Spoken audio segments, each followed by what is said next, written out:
everyone, welcome back to one more video session. In this particular video session, I'll be dealing with spermatogenesis. You have heard about gametogenesis. You can take down this particular definition of gametogenesis. It is the process of formation of haploid gametes from the gamete mother cell, which is diploid, through meiosis. Okay, there are two types of gametogenesis, correct? If it occurs in the male, it is called as spermatogenesis in the case of human males.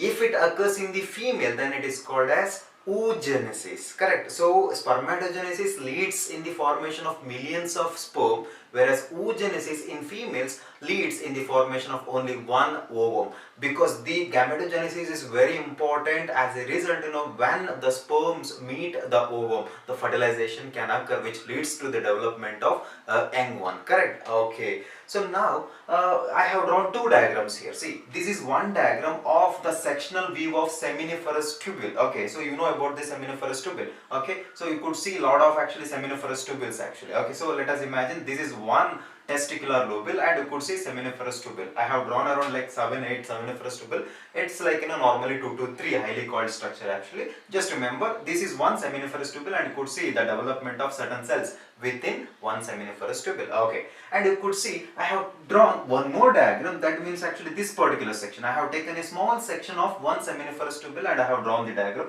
here actually. Okay, I will retain this diagram for later discussion and I am going to erase this diagram. So I just want you to take down the diagram of this. Okay, so because it could be asked in NEET examination. Okay, so you know that this is actually nothing but the germinal epithelium. I will label it first, germinal epithelium. So germinal epithelium is actually the lining of the seminiferous tubule, as I said earlier. Okay, the germinal epithelium cells actually contain certain germ cells actually. You could see this one, the green one. Okay, so these cells are actually the germ cells, which are haploid.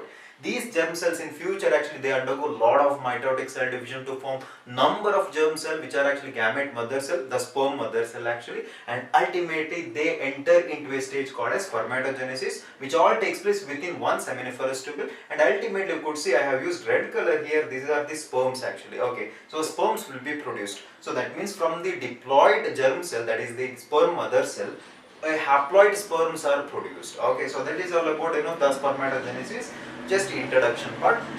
Now I will just write here actually. Okay, so this is germ cell can also be called as spermatogonium, correct? Spermatogonium. Okay, I'll write here spermatogonium. You may get a question. Label this. What is this? Spermatogonium. And the spermatogonium actually undergoes certain transformational changes which actually produces the sperm. Sperms can also be called as spermatozoa.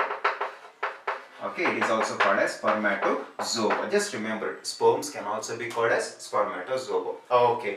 Now let us not rush directly into the concept, because this is very important for your NEET examination. So before that, let me just tell you one example. I'll just explain one example. See here, for example, if you want to prepare a dish for your family members, what you do? You just go to the kitchen, correct? Then actually you pull out, you just think about the dish, what you have to prepare, correct? You think about the dish. Then actually you pull out all the ingredients required and keep it on that table or whatever it is. And after that, then you start preparing the food by adding one ingredient at a time. So you follow the order, right? So you add the ingredients one after the other, one by one. So ultimately a healthy, a wonderful dish is prepared and you will serve it to your family members, correct? You will not rush. Correct. So you will not add all the ingredients at a time and make a dish. Correct. So we will not rush like that. So first of all, you have to understand when exactly spermatogenesis is initiated in males.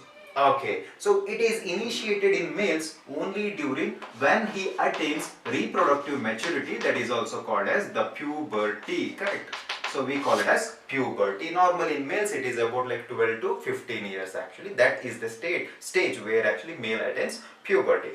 Okay, what is exactly now what happens when he attains puberty?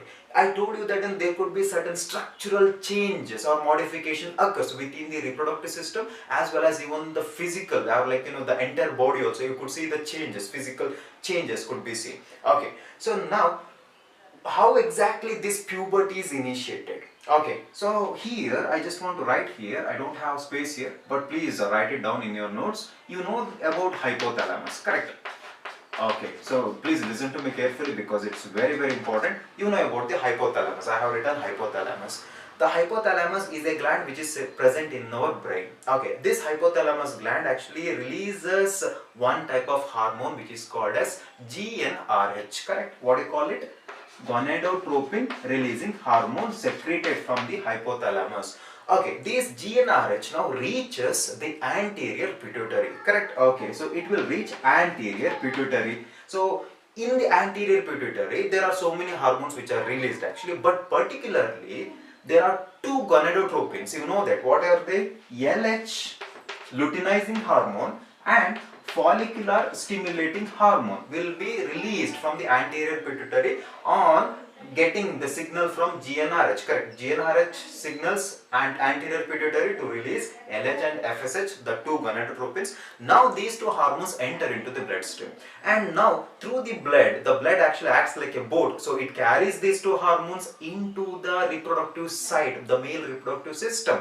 Particularly now these two hormones now enter into the testes, both the testes. Okay, so now once it enters into the testis, obviously it will enter into one testicular lobule, that is one compartment. You could see I have drawn one compartment. This is one compartment now. Okay, both the hormones will enter. Now out of two hormones, the one hormone will remain here itself. It will not enter into the this one seminiferous tubule. It will stay outside the seminiferous tubule. Okay, that is actually the LH, luteinizing hormone, will stay outside the seminiferous tubule, will not enter into the seminiferous tubule. Whereas the follicular stimulating hormone will enter. I'll write here. See, FSH will enter into the seminiferous tubule. This is very important. The LH, this is very important here. The LH obviously going to act on the cells which are present between the seminiferous tubules. Actually, what is that space is called? Interstitial space. You know it. Okay, this space is interstitial space. And what is there in the interstitial space? Interstitial cells are there. What you call that? You call it as Leydig cells. Leydig cells. I told you that this is also a type of endocrine cell because it also can secrete certain hormones. What kind of hormone? Androgens or testosterone. Okay, now the LH actually acts on Leydig cells. LH acts on Leydig cells. Very easy. See, L here, L here, LL. You have to remember LL. Okay, so this LH acts on the Leydig cells and stimulates it to produce the androgens. Once the androgens are synthesized, always remember first androgen secretion takes place, then actually the process of spermatogenesis takes place. First is always production of androgen. Once the androgen synthesis takes place from the Leydig cells, it initiates the development of, that is the growth of all the reproductive structures which is present in the male reproductive system. Actually that could be like the development of the testes, or it could be the elongation of the epididymis or vas deferens or whatever it is. Got it? So that is actually the growth occurs first. That is actually the main function of androgens. This one thing. Okay, once the growth completes, so what happens? The FSH, which is already there in the seminiferous tubule, right? It will stimulate this particular layer. What is it? The layer of the seminiferous tubule. I have already written. That is, it will act on the germinal epithelium. So FSH now acts on the germinal epithelium, and as a result, this now starts undergoing certain changes. That is nothing but it enters into a cell division. That is actually mitosis. As a result of mitosis, what will happen?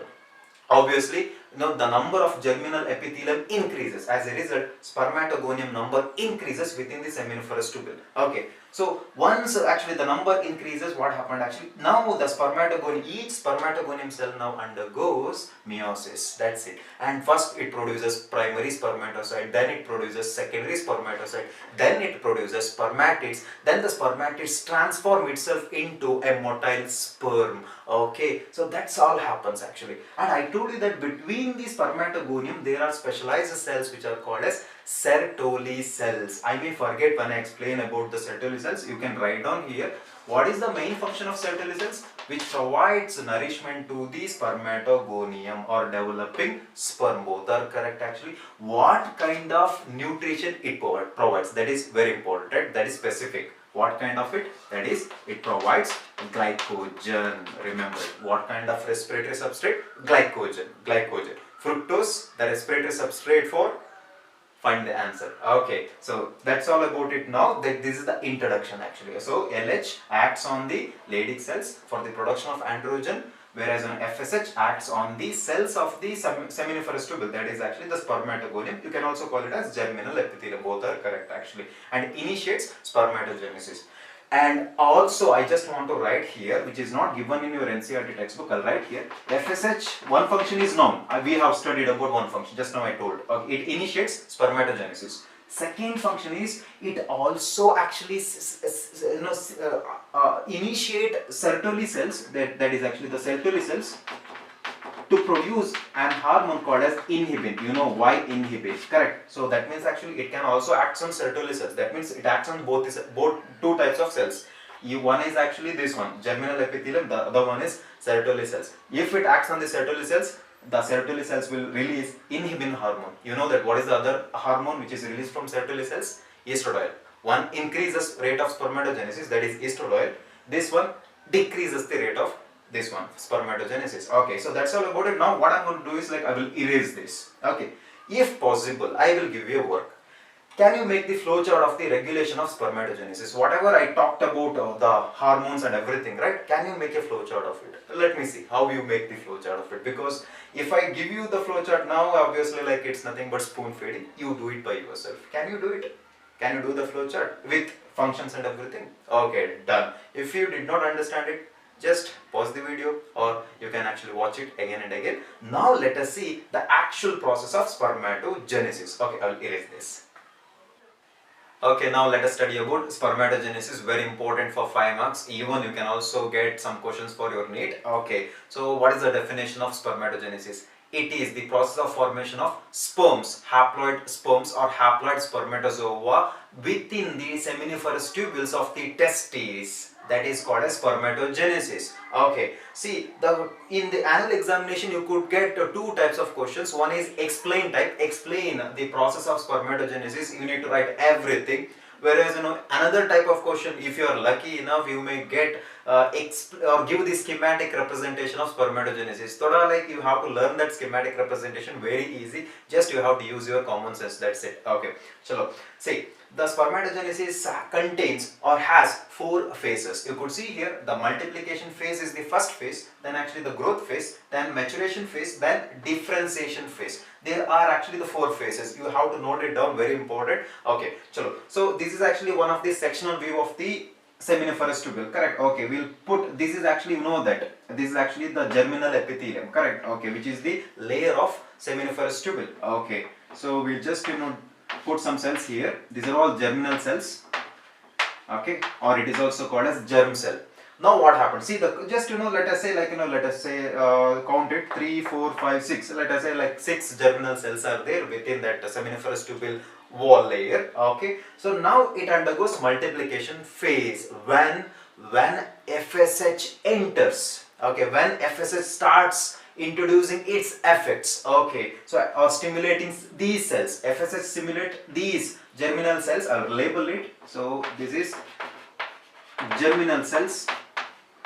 And what is the total number of chromosome present in each cell? That is 46. Note it. Okay, so it is a diploid cell. Okay, so now because of the FSH, the germ cells now starts multiplication. So you know that the multiplication is nothing but, we'll write here, that is nothing but mitosis. So here I'm going to draw a germ cell.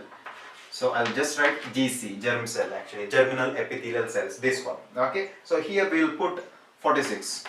Means it is diploid in nature. Now it undergoes multiplication phase due to FSH. Okay, so as a result, what will happen? The number of these germinal cells now starts to increase. Let us just assume that one cell, will take only one cell actually. I did not have this space, so only like I have drawn only 3 cells here. So this one cell now undergoes mitosis and produces around 4 cells. Okay, let us imagine 4 cells. Okay, we'll put here one more. Okay, so 4 cells. Okay, so here not one cell, we'll take 2 cells. Okay, 2 cells produces 4 cells. Here we'll write. Okay, okay, fine, like this, correct?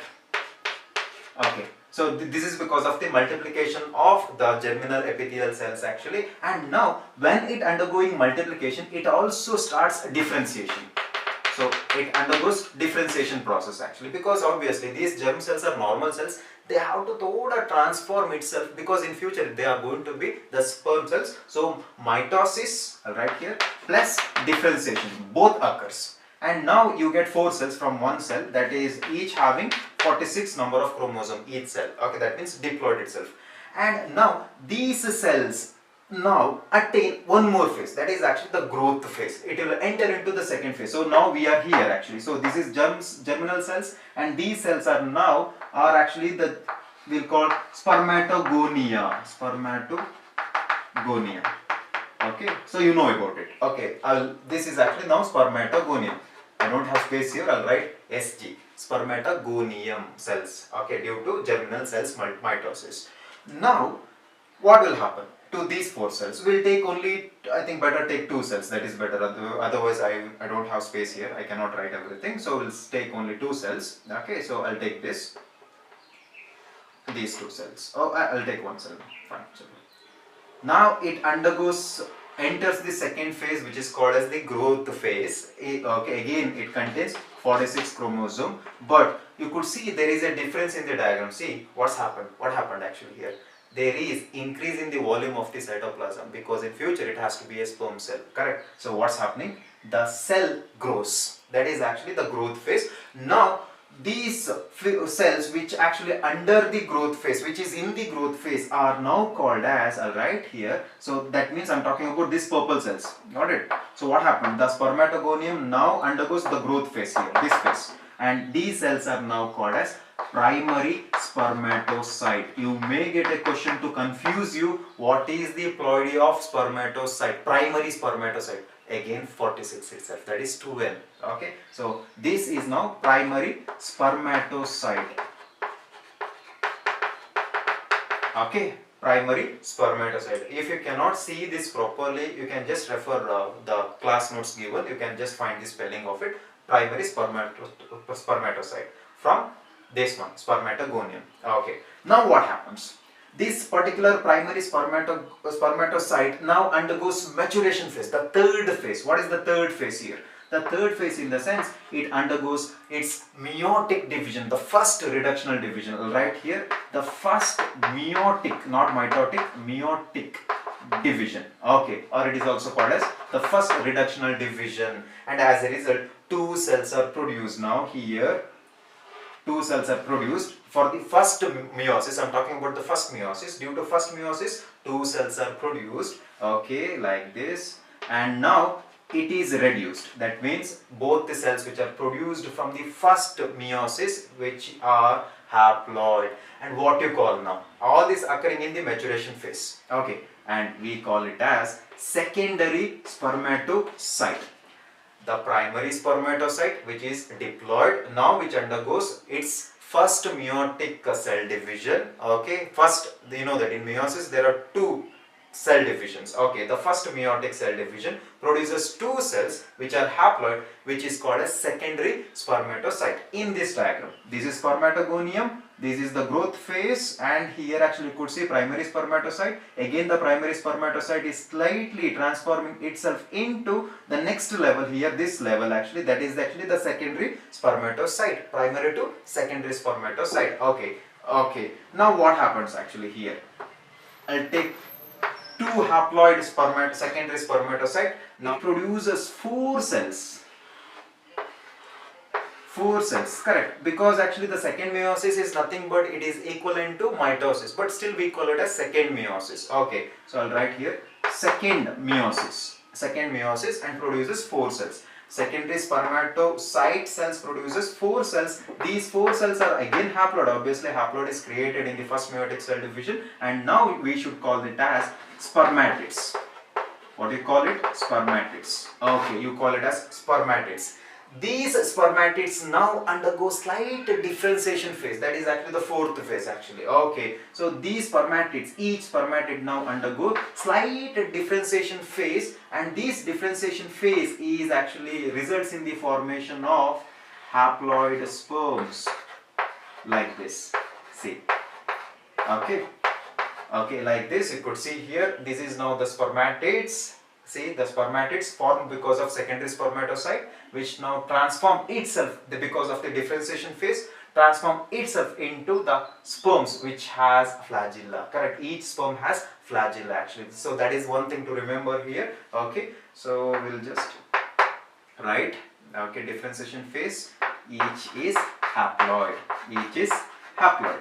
Okay, so the process, now you have to remember what is the spermiogenesis. I'll write here, you may get a question. Define spermiogenesis. Don't get confused with spermatogenesis. Spermiogenesis, one some stage in spermatogenesis. Spermiogenesis. Spermiogenesis. Here, the spermiogenesis is the process of transformation of haploid spermatids into motile sperm. Got it? From spermatids to motile sperms. The sperms can also be called as spermatozoa. Okay, it is also called as spermatozoa. You could see here. And now what is interesting is, I just want to write some cells in between. I use blue color itself. Now, these are all Sertoli cells. You know it. Correct. These are all Sertoli cells actually. Okay. Sertoli cells are present between primary spermatocyte, secondary spermatocyte, even spermatids, or even now you could see here, these are the sperms. You could see this is the head of the sperm which is almost embedded within one Sertoli cell. If I draw a diagram, I think, yeah, better here. Okay, so let us say this is actually a Sertoli cell. Okay, and now see the sperm. This is the sperm. That means actually, the sperm head is almost embedded within one Sertoli cell. Why? Because it is still inactive. So that means, we have to supply the nutrient to this sperm. Okay, so that is actually nothing but the glycogen. The glycogen from the Sertoli cell is supplied to the sperm. That's it. Okay, so that is very important to remember. Okay, now sperm is still not active. Now what happens actually? Once the spermatozoa matures after absorbing all the glycogen, all the nutrients from the Sertoli cell, now sperm cells are active. They are starting to swim. Okay, now actually what happens? From the seminiferous tubule, whatever the sperms which are produced within the seminiferous tubule, now it enters into rete testis, right? It enters into the rete testis. That means actually it is released from the seminiferous tubules into the other parts of the testis. It could be like the rete testis, then actually it is collected by the vas efferentia, then actually into the epididymis, then into the vas deferens actually, correct? So this process of release of sperm, it is the process of release of sperm from the seminiferous tubule is called as spermiation. So please remember it. Spermiation is the process of release of spermatozoa or the sperm from the seminiferous tubule into the rete testis, or maybe away from the seminiferous tubule. Spermiogenesis, it is the transformational phase, that is the spermatids now undergo certain differentiation process and transform itself into the motile sperm. That is actually called as spermiogenesis.